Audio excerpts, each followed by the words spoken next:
ways in which it can be helped, but it can never be helped by merely talking about it.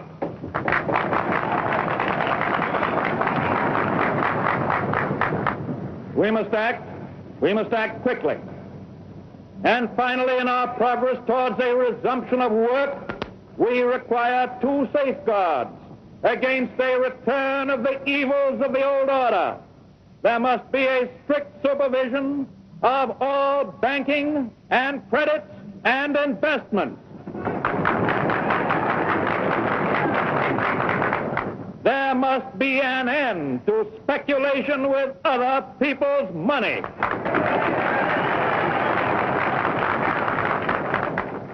And there must be provision for an adequate but sound currency.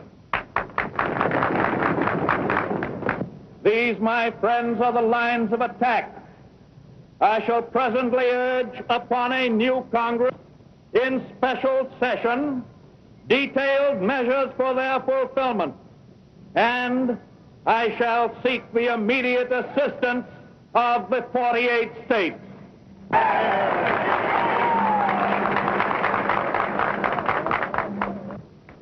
Through this program of action, we address ourselves to putting our own national house in order and making income balance outgo. Our international trade relations, though vastly important, are in point of time and necessity secondary to the establishment of a sound national economy. I favor, as a practical policy, the putting of first things first.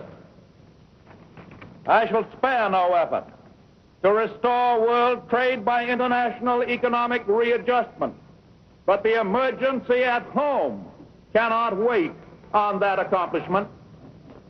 The basic thought that guides these specific means of national recovery is not narrowly nationalistic.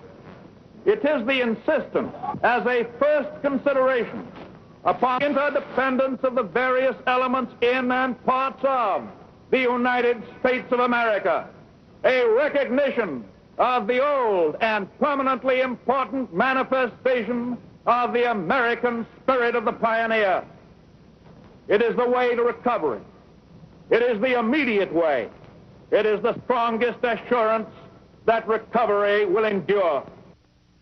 This I propose to offer, pledging that the larger purposes will bind upon us all, as a sacred obligation, with a unity of duty hitherto evoked only in times of armed strife. With this pledge taken, I assume unhesitatingly the leadership of this great army of our people, dedicated to a disciplined attack upon our common problem. Action in this image, action to this end, is feasible under the form of government which we have inherited from our ancestors. Our Constitution is so simple, so practical, that it is possible always to meet extraordinary needs by changes in emphasis and arrangement without loss of essential form. That is why our constitutional system has proved itself the most superbly enduring political mechanism the modern world has ever seen. It has met every stress of vast expansion of territory, of foreign wars, of bitter internal strife, of world relations. And it is to be hoped that the normal balance of executive and legislative authority may be wholly equal, wholly adequate to meet the unprecedented task before us.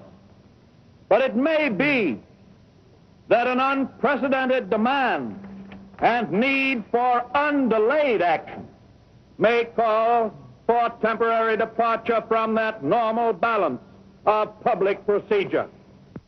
I am prepared, under my constitutional duty, to recommend the measures that a stricken nation in the midst of a stricken world may require. These measures or such other measures as the Congress may build out of its experience and wisdom, I shall seek within my constitutional authority to bring to speedy adoption. But in the event that the Congress shall fail to take one of these two courses, in the event that the national emergency is still critical, I shall not evade the clear course of duty that will then confront me. I shall ask Congress for the one remaining instrument to meet the crisis: broad executive power to wage a war against the emergency as great as the power that would be given to me if we were in fact invaded by a foreign foe.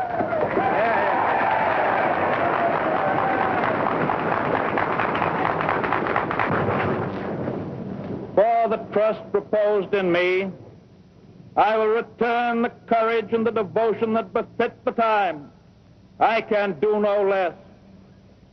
We face the arduous days that lie before us in the warm courage of national unity, with the clear consciousness of seeking old and precious moral values, with the clean satisfaction that comes from the stern performance of duty by old and young alike. We aim at the assurance of a rounded, a permanent national life. We do not distrust the future of essential democracy. The people of the United States have not failed.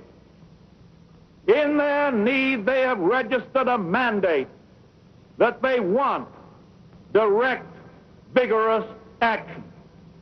They have asked for discipline and direction under leadership. They have made me the present instrument of their wishes. In the spirit of the gift, I take it. In this dedication of a nation, we humbly ask the blessing of God. May He protect each and every one of us. May He guide me in the days to come.